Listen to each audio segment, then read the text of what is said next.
Students, welcome back to our channel. बच्चे, आज हम करने जा रहे हैं क्लास 8 का chapter 2, that is microorganisms friend and foe. मतलब क्या है कि माइक्रो ऑर्गेनिज्म जो हमारे दोस्त भी हैं और हमारे दुश्मन भी हैं, ये सब चीज़ें करने जा रहे हैं। अभी करने से पहले सबसे पहले कि माइक्रो ऑर्गेनिजम्स होते क्या है ये माइक्रो ऑर्गेनिजम्स। बोल रहे हैं कि there are other living organisms around us which are normally can not see, कि हमारे आसपास ऐसे कुछ ना लिविंग ऑर्गेनिजम्स हैं जो हमें दिख नहीं रहे। जो दिखते हैं वो कौन कौन से हैं? Plants and animals. ये दो ऑर्गेनिजम्स हमें दिख रहे हैं, बट इनके अलावा और भी ऐसे हैं जो बहुत छोटे छोटे माइन्यूट होते हैं, जो हमें नहीं दिखते। उनको हम बोलते हैं माइक्रो ऑर्गेनिजम्स या माइक्रोब्स। ठीक है, इनको हम कैसे देख सकते हैं? इनको हम देख सकते हैं माइक्रोस्कोप से। माइक्रोस्कोप के अंडर हम देखें तो हमें दिख जाते हैं।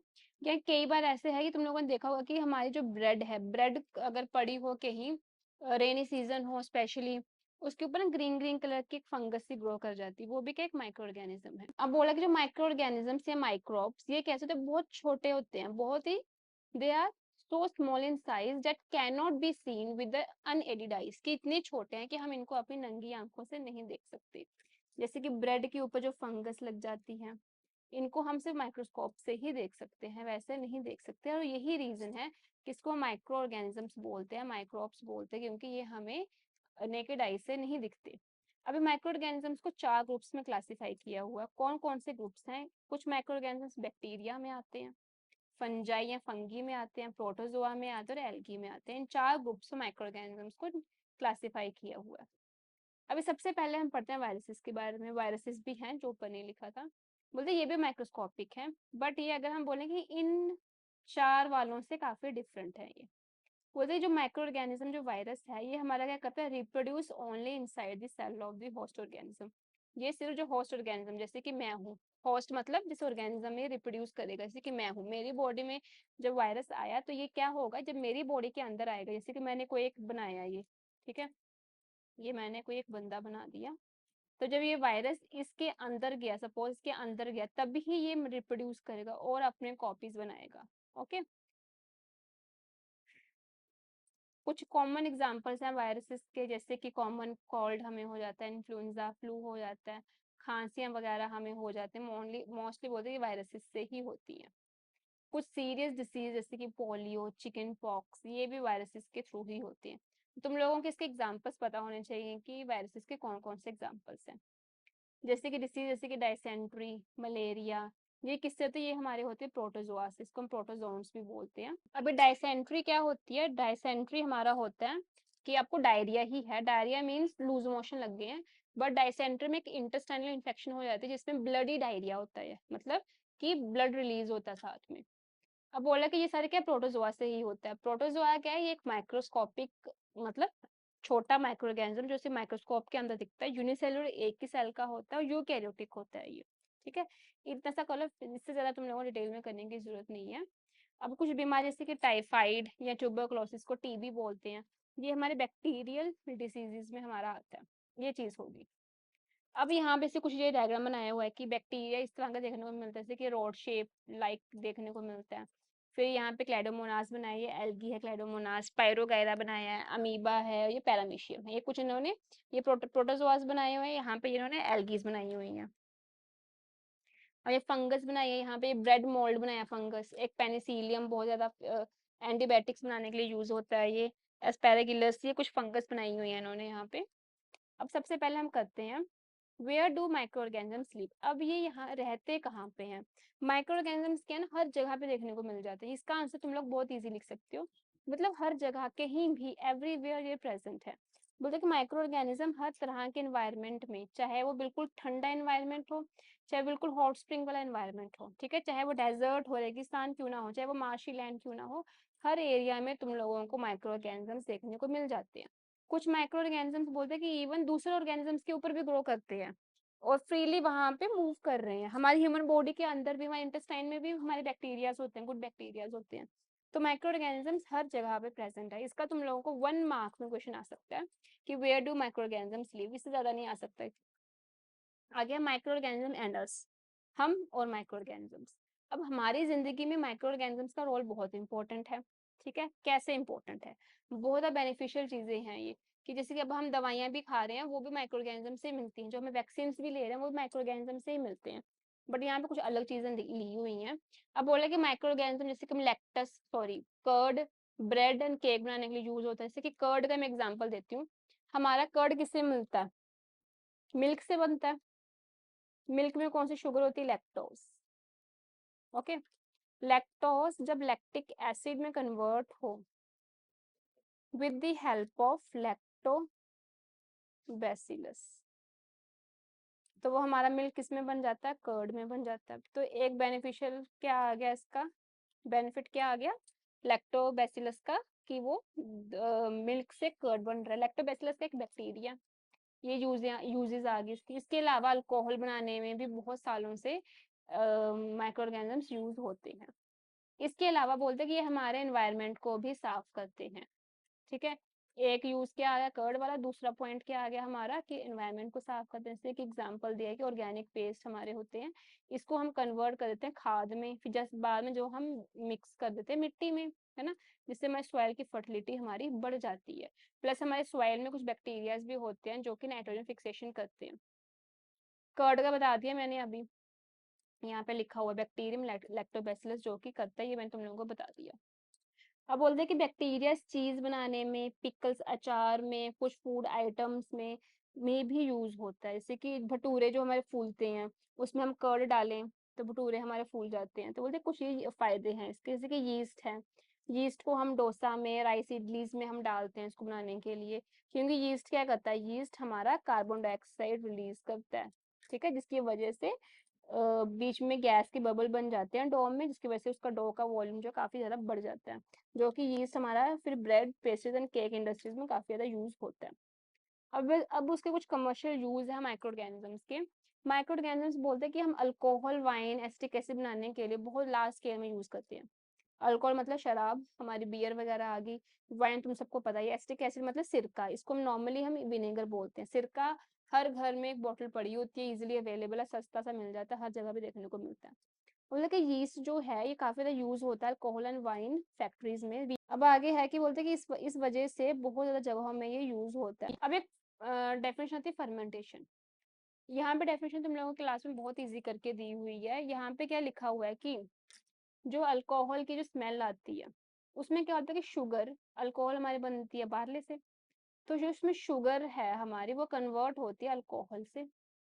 होता है कि हम बार्ले में यीस्ट डालते हैं, मतलब यीस्ट वगैरह डालते हैं, जो कि कार्बन डाइऑक्साइड भी रिलीज करता है, एक स्मेल भी देता है, एक खुशबू भी देता है, प्लस बीच में हम फ्लावर भी डालते हैं। वैसे बहुत लंबा प्रोसीजर, तो हम पढ़ने की जरूरत नहीं है। फिलहाल फर्मेंटेशन में बोल रहा है कि जब शुगर हमारे अल्कोहल में कन्वर्ट हो, उस प्रोसेस को हम बोलते हैं फर्मेंटेशन, ठीक है? किसने इंट्रोड्यूस करी थी? लुइस पास्चर में। ये तुम लोगों को लर्न करने की जरूरत है भाई, 1 मार्क में डेफिनेशन आ सकती है फर्मेंटेशन की। और तुम लोगों को साइंटिस्ट पता होना चाहिए, ईयर पढ़ने की जरूरत नहीं है, बस साइंटिस्ट पता होना चाहिए कि फर्मेंटेशन किसने डिस्कवर करी थी। नेक्स्ट है medicinal use of micro organism. जैसे कि मैं तुम लोगों को पहले बताया कि मेडिसिन बहुत बनती हैं भाई, वैक्सीन, एंटीबायोटिक्स, हमारी सारी सारी माइक्रो ऑर्गेनिज्म से ही बनती है। अब बोला कि जो सोर्स ऑफ मेडिसिन क्या है हमारा? Micro organism. सबसे पहली जो एंटीबायोटिक डिस्कवर करी गई थी वो थी पेनिसिलिन, जो कि हमें पेनिसिलियम फंगी से हमें मिली थी। अब बोल रहा है कि ये मेडिसिन क्या करती है? जो एंटीबायोटिक्स जो ये हमारी हैं, ये क्या करती हैं कि बैक्टीरिया की या जो भी डिसीज कॉजिंग माइक्रो ऑर्गेनिज्म है आपकी बॉडी में, आपको क्या होता है? बैक्टीरिया से, फंगस से, किससे भी इन्फेक्शन हुई है, तो ये मेडिसिन क्या करती हैं कि उस ऑर्गेनिजम्स की ग्रोथ को रोक देती हैं, किल कर देती है, ठीक है? तो ये हमारी वो दवाइयाँ होती हैं। फिर एंटीबायोटिक स्पेशली क्या करते हैं? ये बैक्टीरिया की ग्रोथ को रोक देती है। तो जब हमें कोई भी बैक्टीरियल इन्फेक्शन हो तो हम एंटीबायोटिक्स ही लेते हैं। वायरल पे एंटीबायोटिक्स नहीं दी जाती, क्योंकि वायरल में क्या होता है कि वायरस काफी ज्यादा डीप चला जाता है हमारी बॉडी के अंदर, तो एंटीबायोटिक्स इतना ज्यादा अंदर तक असर नहीं कर पाती। तो एंटीबायोटिक्स हमारी बैक्टीरिया के ऊपर ही यूज होती हैं। अभी कुछ एंटीबायोटिक्स के नाम जो तुम लोगों को रटने हैं, जैसे कि स्ट्रेप्टोमाइसिन, टेट्रासाइक्लिन, एरिथ्रोमाइसिन, ये कुछ एंटीबायोटिक्स के एग्जांपल जो तुम लोगों ने याद करके रखने हैं। अभी यही एंटीबायोटिक्स से रिलेटेड एक बंदा है, अलेक्जेंडर फ्लेमिंग। अलेक्जेंडर फ्लेमिंग बोल रहे थे कि ये क्या कर रहे थे, एक अपना एक्सपेरिमेंट कर रहे थे। सडनली उनको क्या देखने को मिला कि सडनली उन्होंने देखा कि जो उनकी जो पेट्री प्लेट थी वहां पे ग्रीन कलर की मोल्ड जो है वो उनको देखने को मिली, ठीक है? तो उन्होंने ऑब्जर्व करा कि जहां जहां पे वो मोल्ड प्रेजेंट है ना, तो वहां वहां पे क्या हो रहा है कि बैक्टीरिया ग्रो नहीं कर रहा। In fact it also killed many of these bacteria, in fact उस मोल्ड ने क्या किया, बाकी बैक्टीरिया को भी किल कर दिया। तो इसी मोल्ड से ही पेनिसिलिन जो है बनाई गई थी। ठीक है, तो हमारी एंटीबायोटिक डिस्कवर किसने करी, पेनिसिलिन डिस्कवर किसने करी, अलेक्जेंडर फ्लेमिंग ने। तो यहाँ से ये लुईस पास्चर नाम तो मेरे को याद रखना, और दूसरा क्या है, अलेक्जेंडर फ्लेमिंग, जो कि हमारी एंटीबायोटिक की डिस्कवरी इन्होंने करी थी। अब बोलते हैं जो एंटीबायोटिक्स है ये इवन हम लाइफ स्टॉक को, जानवरों को भी देते हैं, हमारा पोल्ट्री फार्म है वहां पे भी देते हैं, अगर उनको कोई माइक्रोबियल इन्फेक्शन हो तो वहां पे भी उनको देते हैं, बस उनकी क्या अमाउंट हम बढ़ा देते हैं। पर अभी कुछ चीजें हैं जो कि हमें याद रखनी चाहिए, कि जब भी हम एंटीबायोटिक लें हमें क्वालिफाइड डॉक्टर की एडवाइस से ही लें। ठीक है, प्लस हम पूरा जो भी डॉक्टर ने कोर्स प्रिस्क्राइब करा हुआ वो हम पूरा का पूरा लें, क्योंकि मोस्टली क्या होता है इंडियन फैमिलीज में बहुत कॉमन ये देखने को मिलता है कि जैसे कि हमें टाइफाइड हुआ, तो मुझे बहुत ज़्यादा टाइफाइड था, मुझे बुखार बहुत ज़्यादा था, तो मैंने 1 हफ्ते बाद दवाई खाई, मुझे फ़र्क पड़ गया। डॉक्टर ने कहा कि हफ्ते के बाद फिर से आओ, 3 दिन का और कोर्स करना है, 3 दिन की मैं तुम्हें 3 दिन की दवाई दूँगा और तुम्हें ठीक हो जाओगी। बट हम इंडियन फैमिलीज़ क्या कहते हैं कि भई मुझे 1 हफ्ते में मैं बिल्कुल ठीक हो गई हुई हूँ, अब तो डॉक्टर हमें लूट रहा है। भई हमने नहीं दवाई लेनी है, मैं तो बिल्कुल ठीक हो गई, मारो गोली कौन जाए? या कई बोलते हैं कि फ़र्क पड़ गया था, अब क्या जाना है जाके? कई बोलते हैं कि नहीं डॉक्टर एवें ही पैसे बनाने की कोशिश कर रहा है। बट असल में उसके पीछे रीज़न क्या होता है कि उसके बैक्टीरिया जो है कुछ अमाउंट के जो है हमारे बॉडी के अंदर रह जाते हैं। तो वो जो कोर्स खत्म हो जाता है, बेशक हम बिल्कुल ठीक हो गए हैं, फिट हो गए हैं। ठीक और फिट होने का मतलब ये नहीं है कि आपकी बॉडी से वो जो इन्फेक्शन है वो चली गई है, वो बैक्टीरिया वायरस जो है बिल्कुल ही खत्म हो गया हुआ है। वो कोर्स पूरा खत्म करना पड़ता है, उससे क्या होता है कि पूरी की पूरी इन्फेक्शन बिल्कुल क्लियर हो जाती है, कि बाद में आपको फिर से ईज़िली ना हो जाए। इसलिए बोला कि जो प्रिस्क्राइब्ड कोर्स है वो पूरा का वो हमेशा पूरा खत्म करें। प्लस रॉन्ग डोजेज़ नहीं लेनी, जितनी ज़रूरत है डॉक्टर ने अगर बोला कि एक टाइम पे 1 गोली लो, तो 1 गोली लो। ये नहीं कि अब डॉक्टर ने एक टाइम पे 1 गोली बोलने खाने को बोली, तो मैं 2 गोलियाँ खा रही, तुम्हें जल्दी फ़र्क पड़ जाएगा। ऐसा काम बिल्कुल नहीं करना है भई, तुम लोग मर-मरा सकते हो। इस तरह की चीज़ें नहीं करनी, ठीक है? बोलते हैं कि जो एंटीबायोटिक्स है वो हमारे कोल्ड एंड फ्लू पे इफेक्टिव नहीं होते, क्योंकि वो हमें वायरस से होता है, तो एंटीबायोटिक्स हमें बैक्टीरियाज़ के लिए है। तो अगर हमें कोल्ड एंड फ्लू हो तब हमें कोई भी डॉक्टर हमें एंटीबायोटिक नहीं देता। तुम लोग कभी गौर भी करना, जब भी तुम लोगों को कोई भी कॉमन कोल्ड या फ्लू कुछ हो, जो तुम लोगों को डॉक्टर दवाई देता है वो एंटीबायोटिक नहीं होती, उसके पीछे तुम लोग नाम पढ़ सकते हो। और मोस्टली जितने भी एंटीबायोटिक्स होते हैं ना उसके एंड में लिखा होता है माइसिन, साइक्लिन, कुछ ऐसा हमेशा नाम लिखा होता है, देख के पता चल जाता है कि एंटीबायोटिक है क्या है। अब आ गया वैक्सीन। अब जो ये वाला टेबल तुम लोगों ने पढ़ा है इसको पढ़ लेना, जो भी ये रिकमेंडेशन बताई उनकी क्या क्या हमें करना चाहिए, इजी सा है। जरूरी नहीं कि यही लिख सकते हो, तुम लोग अपनी मर्जी से भी लिख सकते हो, जैसे कि खाली पेट दवाई ना खाओ बिना प्रिस्क्रिप्शन के। जब डॉक्टर कुछ देते हैं कि विदाउट प्रिस्क्रिप्शन देते हैं कि ये तुम लोगों ने खाली पेट खानी है, तो तब वो खाओ, बट खाली पेट विदाउट प्रिस्क्रिप्शन नहीं खानी। वे वैक्सीन्स क्या होती हैं? वैक्सीन्स क्या होती हैं, क्या लिखा है यहाँ पे? लिखा है कि when a disease carrying microbe enter our body the body produces antibodies. Disease carrying microbe को क्या बोलते हैं? एंटीजन। ठीक है, मतलब डिसीज कैरिंग माइक्रोब क्या, एक ऐसा माइक्रोब जो डिसीज लेके आ रहा है। टाइफाइड का माइक्रो ऑर्गेनिज्म होता है हमारा सैल्मोनेला टाइफी। वो माइक्रोब जब मेरी बॉडी में एंटर करा, मुझे कौन सी डिसीज होगी? टाइफाइड होगी, है ना? तो उस फॉरेन सब्सटेंस को हम बोलते हैं एंटीजन। ओके, जब वो हमारी बॉडी में जब एंटर करता है तो हमारी बॉडी में ऐसे इस शेप की एंटीबॉडीज रिलीज होती हैं। ओके, वैसे इस शेप की एग्जैक्टली नहीं होती, इस शेप की होती है एग्जैक्टली, इस शेप की होती है एग्जैक्टली। पर ये मैंने ना बनाना प्रेफर किया क्योंकि तुम लोगों की क्लास छोटी है, कंफ्यूजन हो जाएगी, इसलिए वाई शेप की मैंने एंटीबॉडी बना रही हूँ। इस तरह की एंटीबॉडीज रिलीज होती हैं। फिर जो ये डिसीज कैरिंग माइक्रो मतलब एंटीजन आया, ये क्या करते हैं, किसके साथ ये बाइंड कर जाते हैं ऐसे। हमारी एंटीबॉडीज क्या करती हैं, हर माइक्रो ऑर्गेनिज्म के साथ बाइंड कर देती हैं और उसको मार देती है। ठीक है, the body also remember how to fight the microbe if it enter again. हमारी बॉडी इवन ये भी याद रखती है कि जब वो वायरस फिर से आएगा, बैक्टीरिया जो भी फिर से आएगा, मैंने उसको कैसे फिर से मारना है, उसको याद रहता है। हमारी बॉडी इतनी इंटेलिजेंट है, हमें लगता है ना कि हम कि जिन बच्चों को लगता है ना कि भाई हम बहुत नालायक है, भाई हम नालायक नहीं है। तुम बेशक नालायक हो सकते हो वैसे, पर तुम्हारी बॉडी बहुत इंटेलिजेंट है। अब बोल रहा है यहाँ पे कि इफ डेड, एक मरा हुआ या एक कमजोर माइक्रोब अगर तुम्हारी हेल्दी बॉडी में इंट्रोड्यूस कर दिया जाए, तो बॉडी उसके साथ लड़ेगी, है ना, और उस बैक्टीरिया को किल कर देगी, और क्या करेगी, एंटीबॉडीज प्रोड्यूस करेगी। तो ये एंटीबॉडीज जो हैं हमारी बॉडी में प्रोड्यूस रहेंगे और हम प्रोटेक्टेड रहेंगे जब वो वायरस फिर से आएगा। कहने का भाव क्या है, वैक्सीन्स क्या होती हैं? वैक्सीन्स में हम क्या करते हैं, नॉर्मली हम डेड या वीक माइक्रो ऑर्गेनिजम्स लेते हैं। ठीक है, मतलब हमने क्या किया, उनकी पैथोजेनिसिटी खत्म कर दी। पैथोजेनिसिटी हमने खत्म कर दी, मतलब बीमारी करने की क्षमता को हमने खत्म कर दिया, या तो मरा हुआ लिया। अब क्या हुआ, हमारे अंदर वो आया, अब वो ऑलरेडी मरा हुआ है या वो वीक है, वो बीमारी नहीं कर सकता, मतलब हमारी बॉडी से जो एंटीबॉडीज निकलेंगी वो उनको फटाफट मार देंगी। ठीक है, हमें वो फटाफट मार देंगी, तो वो क्या होगा कि हमारी बॉडी में एंटीबॉडीज प्रोड्यूस हो गए। जब वो बैक्टीरिया सच में, जब वो ताकतवर वाला बैक्टीरिया, स्ट्रॉन्ग वाला बैक्टीरिया वायरस जब हमारे बॉडी में आएगा, तो हमारे बॉडी में ऑलरेडी बहुत ज्यादा एंटीबॉडीज होंगी कि जब असली वाला आएगा ना, वो उसको मार देगा। एग्जाम्पल के तौर पे मैं एग्जाम्पल दे रही हूँ एक, इसको इतना सीरियसली मत लेना। जैसे कि कोरोना वायरस हुआ, कोरोना वायरस से हुआ, हम सबको उसकी वैक्सीन लग रही थी। वैक्सीन में क्या था, यही चीज थी कि हम डेड या वीक उस कोरोना वायरस को ही हम अपनी बॉडी में डाल रहे थे, तो हमारी बॉडी एंटीबॉडीज प्रोड्यूस कर रही थी, उसको मारती जा रही थी।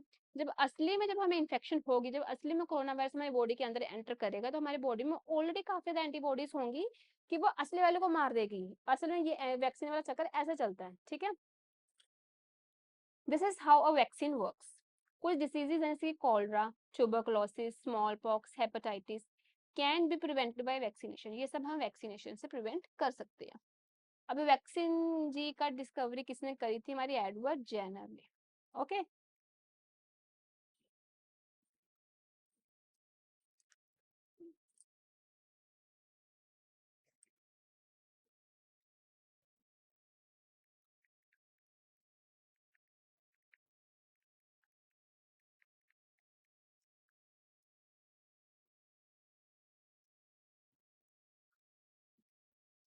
अब एक चीज यहाँ पे बार बार एक वर्ड यूज हो रहा है, डिस्कवरी, डिस्कवर्ड, डिस्कवर।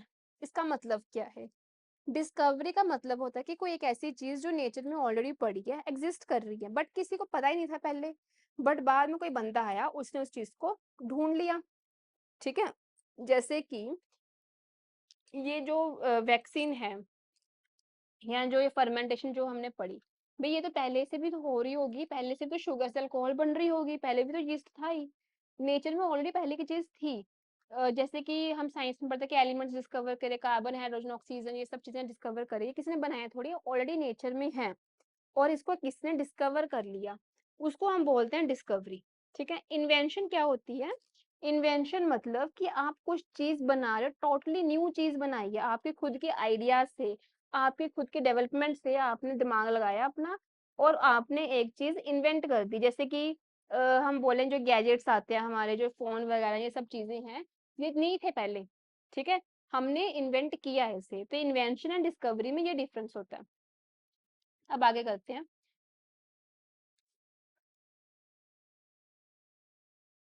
अब यहाँ पे सबसे ज्ञान दिया हुआ है कि बोल रहा है कि it is essential to protect, कि ये जरूरी है कि हर बच्चे को हम इन बीमारियों से बचा के रखें। किन बीमारियों से? जो ऊपर ये नाम लिए। ठीक है, ये थोड़ा सा ज्ञान दिया हुआ है, यहाँ पे इतनी पढ़ने की जरूरत नहीं है। जस्ट थोड़ा सा हम थोड़ा सा ज्ञान ले लो फालतू का, कि यहाँ पे बोल रहे हैं कि हर बच्चे को बीमारियों से बचना चाहिए। जैसे तुम लोगों ने पोलियो, ये इंपॉर्टेंट है भाई, नहीं फालतू नहीं है, ये इंपॉर्टेंट है। पोलियो प्रोग्राम हमारे, तुम लोगों ने सुना होगा टीवी में अमिताभ बच्चन की एड आती है, पोलियो ड्रॉप्स, 2 बूंद जिंदगी के, कि पोलियो ड्रॉप्स की काफी ज्यादा एड चलती है कि बच्चों को स्पेशली पिलाई जाती है। तो बोलते हैं कि इस तरह की चीजें जो है सरकार भी प्रमोट करती, प्रोग्राम्स लाती रहती है, कि देश में कभी भी किसी को इस तरह की प्रॉब्लम जो है वो ना रहे। इवन बोलते वर्ल्ड वाइड कैंपेन चलाए जाते हैं स्मॉल पॉक्स के, तो कि किस चीज, क्यों ये सब चीजें हो रही, ताकि हम इस बीमारी को परमानेंटली खत्म कर दें। अब आगे उसका कुछ फायदे बताए हैं। इंक्रीजिंग सॉइल फर्टिलिटी, कि माइक्रो ऑर्गेनिज्म हमारे सॉइल की फर्टिलिटी को इंक्रीज करते हैं। कैसे कर सकते हैं? अब वो बोल रहे हैं कुछ जैसे बैक्टीरिया, जैसे कि कौन सा, राइजोबियम। कौन सा बैक्टीरिया है? राइजोबियम। राइजोबियम बैक्टीरिया क्या करता है कि एटमोस्फेयर में नाइट्रोजन प्रेजेंट होती है, कितने परसेंट प्रेजेंट होती है? 78%। अब ये बैक्टीरिया क्या करता है कि एटमोस्फेयर में जो नाइट्रोजन प्रेजेंट होती है, उसमें से कुछ नाइट्रोजन लेता है, एटमोस्फेयर में लेता है, उसको वो मिट्टी में फिक्स कर देता है। ठीक है, एटमोस्फेयर से लेके मिट्टी में उसने फिक्स किया, उस प्रोसेस को बोलते हैं नाइट्रोजन फिक्सेशन। या जो बैक्टीरिया कर रहे हैं उसको हम बोलते हैं नाइट्रोजन फिक्सर्स बोलते हैं। अगर ये टॉपिक आगे डिटेल में है तो हम कर लेंगे, नहीं तो हमने ये इतना डिटेल में नहीं करना। अभी कुछ नाइट्रोजन फिक्सिंग साइनोबैक्टीरिया यहाँ पे बनाया हुआ है, ब्लू ग्रीन एल्गी जिसको हम बोलते हैं। अब बोल रहे हैं कि ये जो हमारे माइक्रो ऑर्गेनिजम्स हैं, ये क्या करते हैं कि हमारे एनवायरनमेंट को क्लीन भी करते हैं। ठीक है, फिर आगे है, तो यहाँ पे बोला क्या तुम लोगों ने कभी देखा है कि किसी खेतों में, किसी जमीन में कहीं भी पड़ा हुआ कि बहुत ज्यादा मरा गला सड़ा सामान, प्लांट मरे हुए प्लांट, एनिमल पड़े होते हैं, यहाँ वहाँ पड़े होते हैं, और थोड़े टाइम के बाद हम देखें वो डिसअपियर ही हो जाते हैं, एनिमल की सिर्फ हड्डियां ही दिखती हैं वहां पे। तो ये सब चीजें क्यों हो रही हैं, ये डिसअपियर क्यों हो जाता है, कोई उनको उठा रातों रात निकाल के ले जाता है, ये क्या होता क्या है? बोलते ये क्यों हो रहा है, this is just because of microorganisms decompose dead organic waste of plants and animals converting them into simple substances. कि वो क्या करते हैं कि माइक्रो ऑर्गेनिजम्स क्या करते हैं कि वो जो मरा मरा गला सड़ा सामान है वो क्या कहते हैं उनको खाता है, धीरे धीरे खाता रहता है, उसको डाइजेस्ट करते रहता है। फिर वो क्या करता है कि वो उस जो डेड ऑर्गेनिक वेस्ट है प्लांट और एनिमल का, वो उनको खा पी के उसको सिंपल सब्सटेंसेस में कन्वर्ट कर देता है। तो ये बोलते जो ये सब्सटेंसेस हैं फिर अगेन ये प्लांट्स यूज कर लेते हैं, एनिमल यूज कर लेते हैं। बोलते कि ऐसी चीजें चलती रहती हैं, मतलब माइक्रो ऑर्गेनिजम्स जो है ऐसे एनिमल्स को, ये चीजों को ऐसे डिग्रेड करते रहते हैं और हमारे एनवायरनमेंट को साफ करते करके रखते हैं। अब कुछ है harmful micro organisms, harmful micro organisms भी हैं। हार्मफुल माइक्रो ऑर्गेनिज्म मीन्स कि हमारे बॉडी के अंदर गए, हमें बीमारी होगी, हम इवन मर गए। अब ये सिर्फ हम में नहीं होती, एनिमल्स में भी होता है, प्लांट्स में भी होता है ये वाला। उन हार्मफुल ऑर्गेनिजम्स को हम क्या बोलते हैं, पैथोजेंस, जो कि डिसीज कॉज करते हैं। कुछ माइक्रो ऑर्गेनिज्म बोलते हैं कि खाने को खराब कर देते हैं, इवन कपड़ों को भी खराब कर देते हैं, लेदर को भी खराब कर देते हैं। इसमें से सबसे पहले हम पढ़ेंगे disease causing micro organisms in humans. Humans में कौन कौन से हैं? ह्यूमंस में बोलूं तो बहुत ज्यादा हैं। सबसे पहले बोला कि हमें कैसे हो सकता है, हमें होने के बहुत से रीजंस हैं कि हमने गंदा खाना खाया, गंदा पानी पिया, ठीक है, हमने गंदी सांस ले ली। कई बार ऐसे होता है कि तुम लोगों को देखने को मिलता होगा कि हम दिल्ली में गए, जैसे कि कोई हिमाचल वाले एरिया में रह रहा है, कोई गांव वाले एरिया में रह रहा है जहाँ पे पेड़ पौधे काफी ज्यादा हैं, हवा काफी साफ है, जब वो दिल्ली में गया तो वहां पे उसको इन्फेक्शन होगी, वो वहां पे जाके बीमार पड़ गया, तो मतलब उसने गंदी सांस ली, गंदी हवा ली, हवा में माइक्रो ऑर्गेनिजम्स थे। कई बार वैसे पोल्यूशन की वजह से भी हम मर जाते हैं, सॉरी बीमार हो जाते हैं।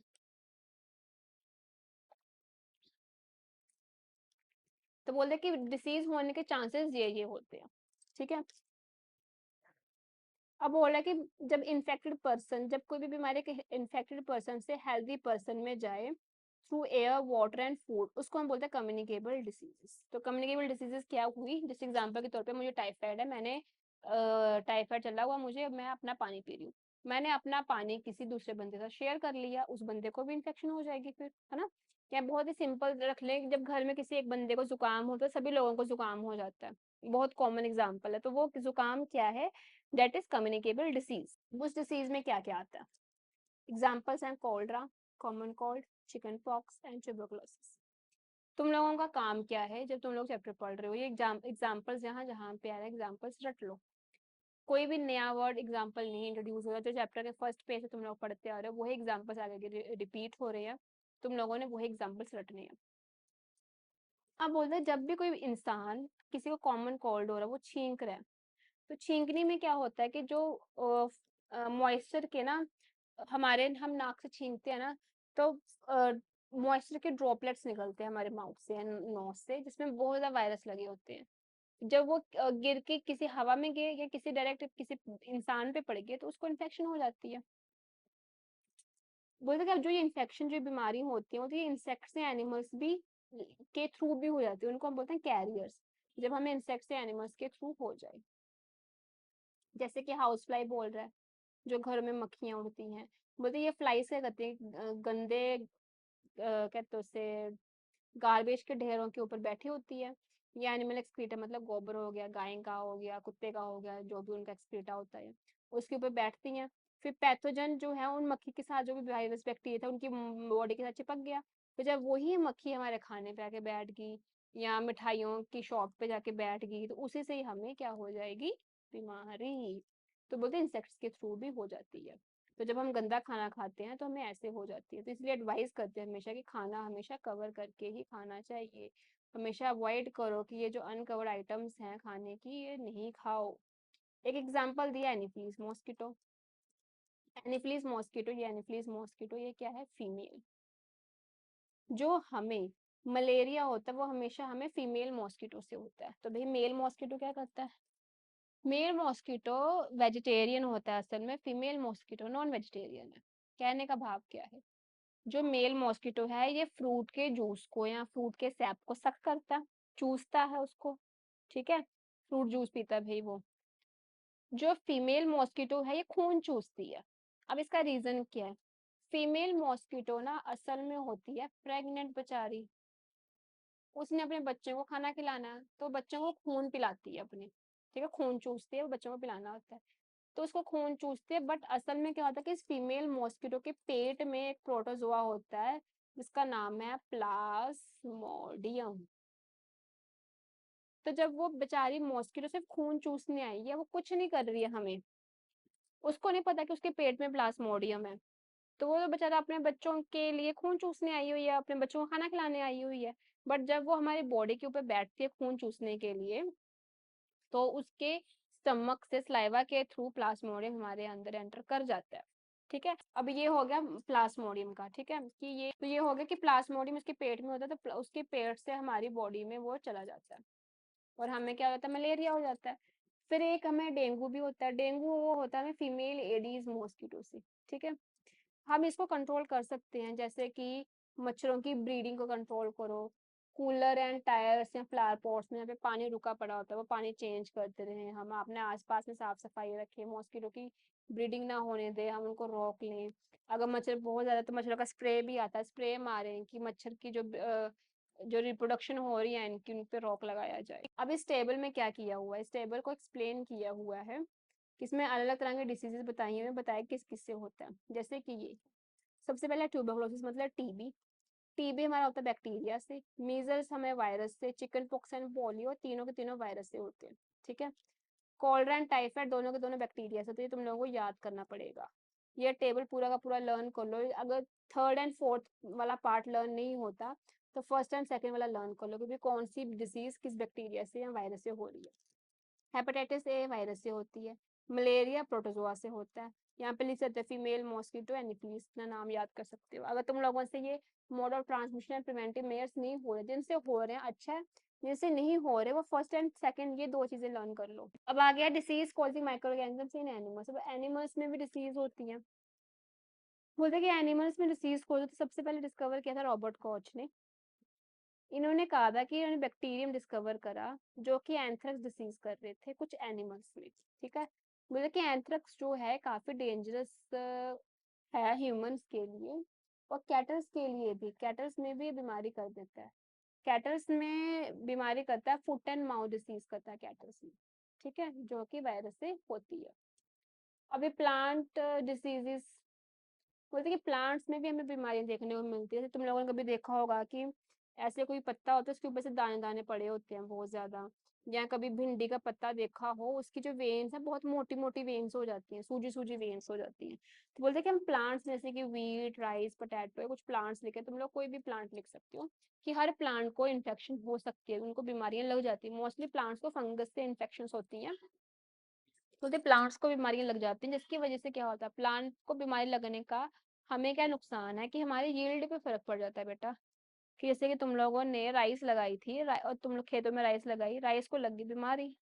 अब क्या होगा कि जो राइस को जो बीमारी लग गई है उसके वजह से क्या होगा कि हमारी प्रोडक्शन कम हो जाएगी, तो जिस बेचारे किसान ने लगाई है उस बेचारे को तो नुकसान हो गया ना। तो इसमें जो प्लांट डिसीज ये तीन लर्न कर लेना, कौन कौन से, citrus canker, rust of wheat and yellow vein Mosaic of भिंडी। किससे होती, बैक्टीरिया से, फंगी से, वायरस से, इन तीन चीजों से होती है। तो ये प्लांट के ऑर्गेनिजम्स लर्न कर लेगा। अब आगे है फूड पॉइजनिंग। फूड पॉइजनिंग क्या होती है, बोलते कि फूड पॉइजनिंग कब होती है, जब हम कोई गंदा खाना खा लें, ठीक है।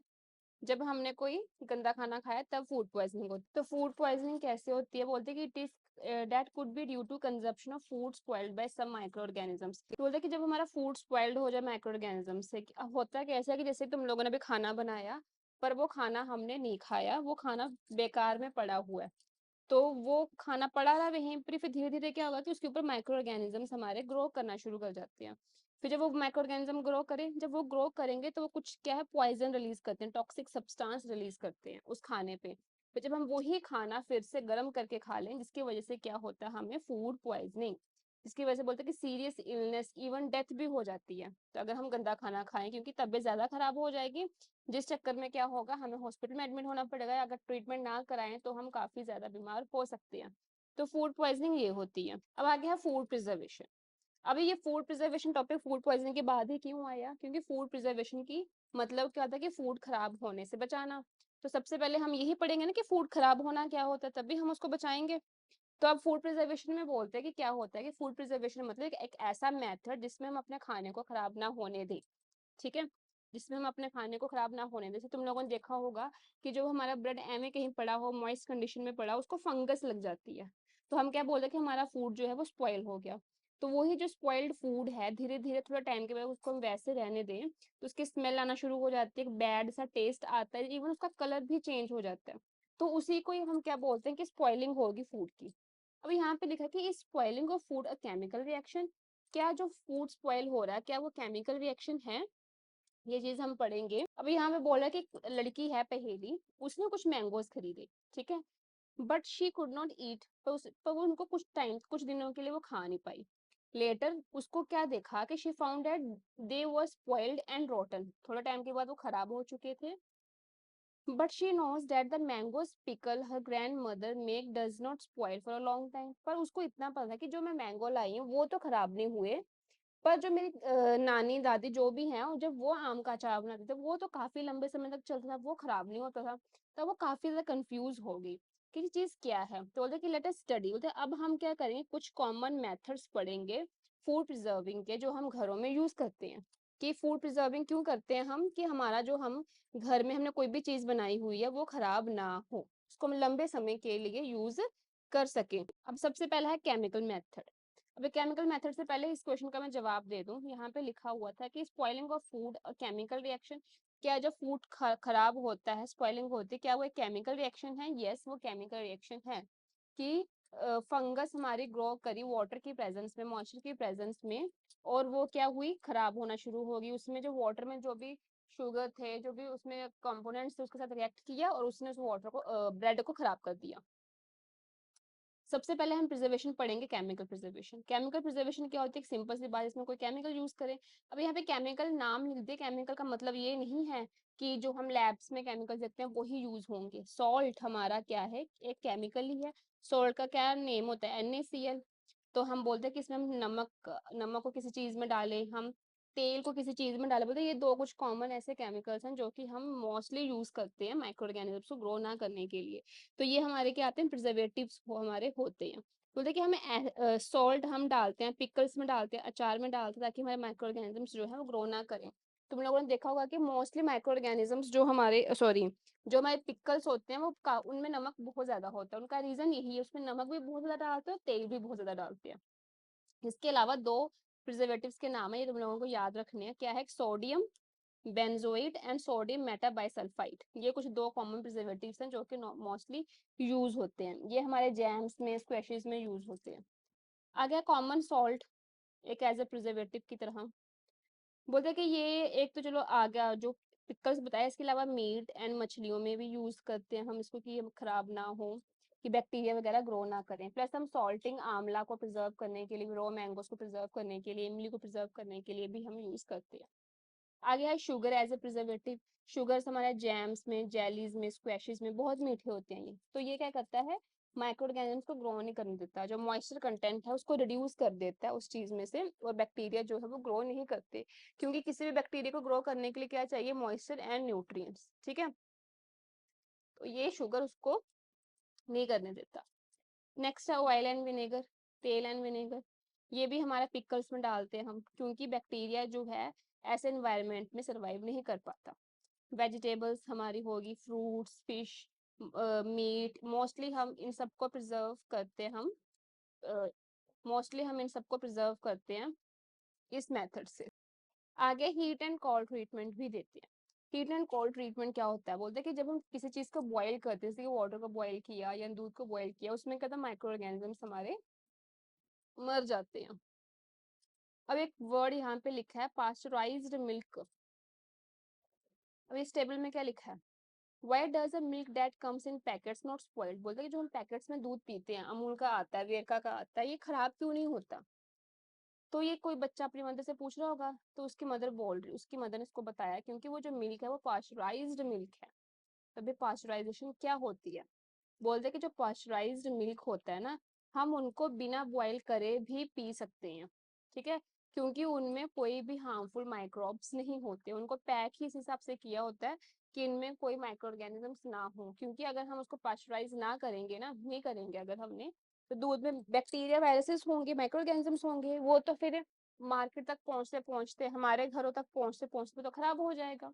बोलते हैं पास्चराइजेशन में क्या करते हैं कि हम दूध लेते हैं, दूध को हम गर्म करते हैं कितने टेम्परेचर पे, 70 डिग्री टेम्परेचर पे, ठीक है, 15 से 30 सेकंड्स के लिए, मिनट नहीं है। तो हम पास्चराइजेशन में क्या करते हैं, 70 डिग्री सेल्सियस टेम्परेचर पे दूध को गर्म करते हैं, just for 15 to 30 seconds only. फिर हम उसको सडनली फटाफट उसको ठंडा कर देते हैं, चिल्ड कर देते हैं, काफी ठंडा कर देते हैं, फिर हम उसको स्टोर कर लेते हैं। बोलते कि इस मेथड से क्या होता है, हमारे माइक्रो ऑर्गेनिजम्स जो है वो मर जाते हैं, कि पहले हमने बिल्कुल गर्म किया कुछ सेकंड्स के लिए, फिर बाद में हमने बिल्कुल ठंडा कर दिया, वो बेचारों को पता नहीं चलता, वो बेचारे पहले उनको लगता है कि दूध बड़ा ज्यादा गर्म हो गया, तो कुछ कुछ उसमें अडेप्ट करने का थोड़ा सा ट्राई करते हैं, तो उनको फटाफट ठंडा टेम्परेचर मिल जाता है, तो वो बेचारे मर ही जाते हैं सारे के सारे। तो इस मेथड को हम बोलते हैं पास्चराइजेशन। इसको किसने डिस्कवर किया था, लुइस पास्चर ने, उन्होंने ये मेथड हमारा डिस्कवर किया। अब आ गया storage and packing. Storage and packing में क्या है, स्टोरेज एंड पैकिंग का मतलब क्या होता है कि जो भी हमारे खाने पीने की चीजें हैं, हम उसको हम कैसे स्टोर एंड पैक कर रहे हैं, है ना। तो अब स्टोरेज एंड पैकिंग बहुत इंपॉर्टेंट चीज है, क्योंकि अगर आपने पैकिंग गलत कर दी ना, गलत कंडीशंस में कर दी, तो जिस चीज की पैकिंग कर रहे हो वो आपका चीज खराब हो जाएगी। बोलते हैं कि जब भी हमने कोई भी चीज को स्टोर एंड पैक करना हो, तो हम बिल्कुल एयर टाइट कंडीशन में करते हैं। मोस्टली किन के करते हैं, हम ड्राई फ्रूट्स वेजिटेबल्स को हम पैक करते हैं, तो बोलते हैं जब भी हम उसको सील करें बिल्कुल एयर टाइट पैकेट्स में हो, ताकि उसमें माइक्रो ऑर्गेनिजम्स कोई और ना जा पाए। तो ये तुम लोगों का क्या हो गया, प्रिजर्वेटिव्स में हमारा प्रिजर्वेशन में आ गया। अभी नेक्स्ट है nitrogen fixation. Last last topic है नाइट्रोजन फिक्सेशन। नाइट्रोजन फिक्सेशन के लिए जो तुम लोगों ने एक बैक्टीरिया का नाम याद रखना, वो है राइजोबियम, ये रट लो बस, ठीक है। अब बोलते हैं कि राइजोबियम जो है ये नाइट्रोजन फिक्सेशन में ये बैक्टीरिया इन्वॉल्व होता है। और किन तरह के प्लांट्स में, लेग्यूमिनस प्लांट्स में, जैसे पल्सेस होगी, फलीदार प्लांट्स हमारे होगी। और जो राइजोबियम है ये कहाँ पे होता है, रूट नोड्यूल्स में। रूट नोड्यूल्स का मतलब क्या है, जैसे कि ये मैंने एक प्लांट बनाया है ना, ये उसकी रूट्स है, तो इसके रूट्स में ना ऐसे छोटे छोटे दाने बने होते हैं, ऐसे ऐसे। मटर का देख लो, पी का प्लांट देख लो, वहां पे हमें देखने को मिलता है। तो बोलते हैं कि ये जो राइजोबियम बैक्टीरिया है यहाँ पे देखने को मिलता है हमें, जैसे कि बीन्स पीस हमारे पल्सेस आ गए, यहाँ पे ये रहता है। और ये क्या करता है कि जो एटमॉस्फेयर में नाइट्रोजन है उसको फिक्स करता है प्लांट के अंदर, जिससे क्या होता है, प्लांट में नाइट्रोजन की भी कमी नहीं होती। जैसे कि ये है एक बनाया हुआ, ये जो गोले तुम लोगों को नजर आ रहे हैं, ये क्या है, नोड्यूल्स है, यहाँ पे नाइट्रोजन फिक्सेशन होती है। अभी हमें नाइट्रोजन साइकिल पूरा एक्सप्लेन किया हुआ है। नाइट्रोजन साइकिल में सबसे पहले नाइट्रोजन हमारा कितना परसेंट एटमोसफेयर में प्रेजेंट है, 78% प्रेजेंट होता है। एक मोस्ट इंपॉर्टेंट चीज है ये, क्योंकि नाइट्रोजन हमारे प्रोटीन्स में, क्लोरोफिल में, न्यूक्लिक एसिड्स में, वाइटामिन में, ये इन इन चीजों में होता है। तो प्लांट को नाइट्रोजन बहुत ज्यादा जरूरी है, क्योंकि प्लांट्स में प्रोटीन्स चाहिए, प्लांट्स को क्लोरोफिल चाहिए, क्योंकि फोटोसिंथेसिस करें, न्यूक्लिक एसिड मतलब डीएनए आरएनए चाहिए, वाइटामिन चाहिए उन्हें। तो लेकिन चीजों के लिए नाइट्रोजन बहुत इंपॉर्टेंट है, तो ये साइकिल बहुत ज्यादा इंपॉर्टेंट हो जाता है। बोला कि जो एटमॉस्फेरिक नाइट्रोजन होती है वो डायरेक्टली प्लांट्स एंड एनिमल्स के पास में जाती है, क्योंकि वो तो एटमॉस्फेयर में है, ठीक है। जैसे कि यहाँ पे एटमॉस्फेयर में नाइट्रोजन है, वो कैसे अंदर जाएगी प्लांट्स एंड एनिमल के बीच में, तो डायरेक्टली बोलते कि अंदर नहीं जा पाती वो। बोलते कुछ ऐसे बैक्टीरियाज होते हैं या कुछ ब्लू ग्रीन एल्गी होती है जो मिट्टी में प्रेजेंट होती है, जो एटमॉस्फेरिक नाइट्रोजन को प्लांट के अंदर घुसाती है, उसको कुछ कन्वर्ट करती है नाइट्राइट्स एंड नाइट्रेट्स में, फिर वो अंदर घुसता है। फिर जब वो एक बार कन्वर्ट हो जाता है तो फिर वो प्लांट क्या करता है, उसको यूटिलाइज कर लेता है मिट्टी से अपने रूट के थ्रू। फिर जो नाइट्रोजन जो उसने यूज किया, यूटिलाइज उसने कर लिया, एब्जॉर्ब कर लिया उसने, फिर प्लांट उससे वो प्रोटीन्स बनाता है, और जो भी ये वाइटामिन हो गए, क्लोरोफिल हो गया, जो जो चीजें उसको चाहिए वो चीजें वो बनाता है। तो देखिए animals feeding on plants get these protein from nitrogen compounds. जो एनिमल्स को नाइट्रोजन कैसे मिलता है, क्योंकि एनिमल्स प्लांट्स को खा रहे हैं, उनके पत्ते खा रहे हैं, पत्तों में नाइट्रोजन है, तो बोलते हैं कि एनिमल्स को नाइट्रोजन वहां से मिल जाता है। प्लस बोल रहा है कि जब प्लांट और एनिमल जब वो मर जाते हैं, जब वो डाई हो गए, मर गए, तो बैक्टीरिया एंड फंगाई जो मिट्टी में प्रेजेंट होते हैं वो क्या करते हैं कि नाइट्रोजनस वेस्ट को कन्वर्ट कर देते हैं वापस नाइट्रोजनस कंपाउंड में, ठीक है, फिर वो वापस कोई दूसरा प्लांट उसको यूज कर लेगा, फिर ऐसे मतलब साइकिल चलता रहता है। As a result the percentage of nitrogen atmosphere remains more और लेस कांस्टेंट, कि एज अ रिजल्ट क्या होता है कि एटमॉस्फेयर में जो नाइट्रोजन है वो ज्यादा भी हो जाती है और कम भी हो जाती है, एक कांस्टेंट लेवल पे रहती है। जैसे कि ये नाइट्रोजन साइकिल बनाया हुआ है कि एटमॉस्फेरिक नाइट्रोजन है 78%, ठीक है, ये एटमॉस्फेरिक नाइट्रोजन हमारी लाइटनिंग के थ्रू जाएगी यहाँ तो, ठीक है, यहाँ तो बोल रहा है कि बैक्टीरिया आता है हमारा वो उसको फिक्स कर लेता है एटमॉस्फेरिक नाइट्रोजन को, फिर बैक्टीरिया उसको कन्वर्ट करेगा नाइट्राइट्स नाइट्रेट या बैक्टीरिया कन्वर्ट करता है उसको नाइट्रेट और नाइट्राइट्स में, ठीक है, जब वो कन्वर्ट हो गया मिट्टी में चला गया, फिर वो क्या करेगा, फिर वो प्लांट्स जो है उसको ले लेंगे, फिर प्लांट्स को खाएंगे एनिमल, एनिमल के अंदर भी वो नाइट्रोजन आ गया, ठीक है, फिर एनिमल क्या करते हैं, गोबर करते हैं, एक्सक्रीशन करते हैं, अपना वेस्ट मटेरियल निकालते हैं, और वो जो चीजें मर गई जमीन के ऊपर तो मिट्टी में ही साथ में मिक्स हो जाएगी, वहीं पे रह जाएगी, ठीक है, तो वेस्ट होकर वापस वो मिट्टी में आ गई, ऐसे साइकिल चलता रहा। या फिर कई बार क्या होता है कि वो मिट्टी से डायरेक्टली बोलते हैं कि बैक्टीरिया जो है क्या करते हैं, bacteria turn compounds of nitrogen into gaseous nitrogen, कि बैक्टीरिया क्या करते हैं कि इस जो नाइट्रोजन कंपाउंड्स को कन्वर्ट कर देते हैं गैसियस फॉर्म में, फिर गैसियस फॉर्म से वो वापस एटमॉस्फेयर में चलते हैं, चल जाते हैं, तो ऐसे साइकिल जो है पूरा का पूरा नाइट्रोजन साइकिल चलता रहता है। तो इसी के साथ तुम लोगों का ये पूरा का पूरा चैप्टर खत्म हो गया। तो आप हमारे इस चैनल को लाइक करो, शेयर करो एंड सब्सक्राइब करो, जितना हो सके अपने फ्रेंड्स को शेयर करो। Thank you.